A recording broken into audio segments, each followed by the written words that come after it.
అంటే బేసిక్‌గా ఈ 5 రాష్ట్రాల్లో బీజేపీకి ప్రత్యక్షమైనటువంటి గెలుపు అవసరమైంది అస్సాం. ఎందుకంటే మెయిన్. అస్సాం అనేది ఒకప్పుడు కాంగ్రెస్ కంచుకోట. ఆ తర్వాత అస్సాం గణ పరిషత్ ఏజీపీ అనేటటువంటిది ఒక విద్యార్థి విభాగంగా ఎదిగి సీఎం అయినటువంటి సిట్యుయేషన్ ఉంది. ఆ ఏజీపీ బలహీనపడ్డప్పుడు కాంగ్రెస్సు, ఏజీపీ కలిసి ప్రభుత్వాన్ని నడిపినాయి చాలా రోజులు.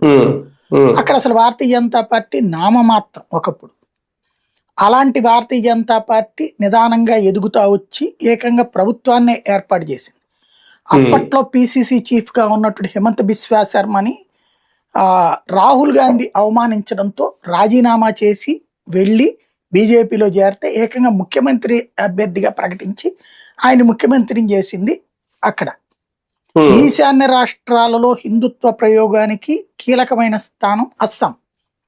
మనకి బెంగాల్లో ఎట్లయితే హిందువులని చంపేస్తా, హిందువులని వేధిస్తా బంగ్లాదేశ్ నుంచి వచ్చిన ముస్లింలు ఉన్నారు, అలాంటి బ్యాచీనే అస్సాంకు కూడా.